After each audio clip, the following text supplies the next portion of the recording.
Assalamualaikum warahmatullahi wabarakatuh.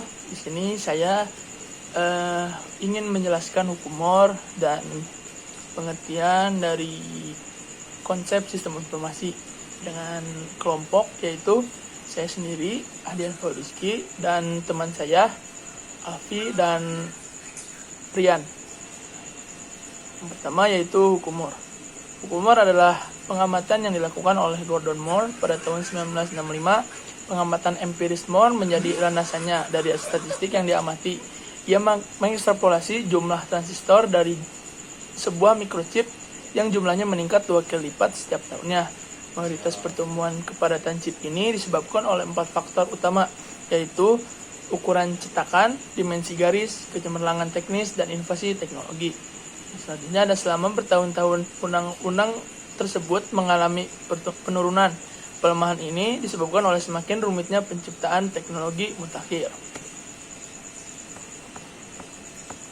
Contohnya yaitu pada tahun 2009, meskipun terdapat antisipasi terhadap perubahan lain dalam grafik hukum Moore, kurangnya pertumbuhan ukuran chip sebagai pendorong kompleksitas semakin meningkat. Sebaliknya, tingkat pengurangan ukuran fitur justru meningkat sehingga cakupan hukum Moore tetap berada pada jalurnya.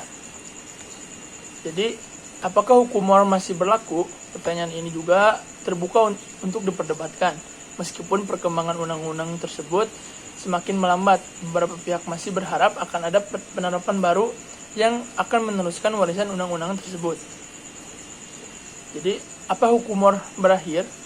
Undang-undang tersebut akan berakhir ketika kemajuan teknologi tidak lagi sesuai dengan prediksi Gordon Moore. Kemajuan ini membutuhkan untuk lebih dari 2 tahun lebih untuk berlipat ganda atau meningkat. Apakah hukum Moore melambat? Data menunjukkan bukti bahwa adanya perlambatan, seperti yang terjadi pada chip Intel berukuran nano yang disebutkan di atas. Hal ini disebabkan semakin meningkatnya kompleksitas yang dihadapi dalam proses pengembangan teknologi mutakhir.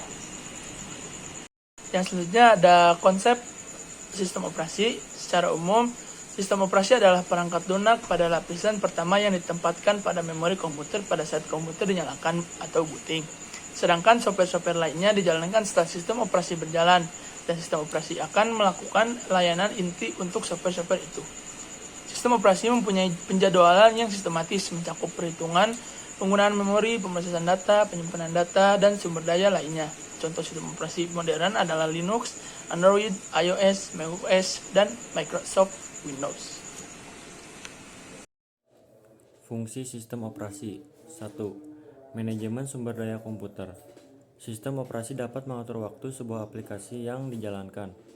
2. Berperan sebagai aplikasi dasar sebuah perangkat. Sistem operasi merupakan dasar dari pembentukan program yang ada pada sebuah perangkat. 3. Menghubungkan hardware.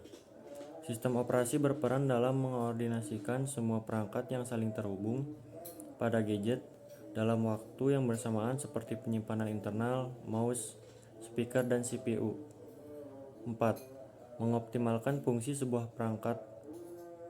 Sistem operasi mampu mengoptimalkan kinerja dari sebuah perangkat keras maupun lunak. 5. Mengatur sistem kerja perangkat. Sistem operasi mengatur serta mengontrol semua fungsi perangkat keras yang digunakan, mulai dari CPU, hard disk, memori, dan lain sebagainya. Jenis sistem operasi komputer. Yang pertama itu adalah sistem operasi standalone. Gimana itu sistem operasi standalone? Pada sistem operasi standalone dapat digunakan oleh single user maupun multi user.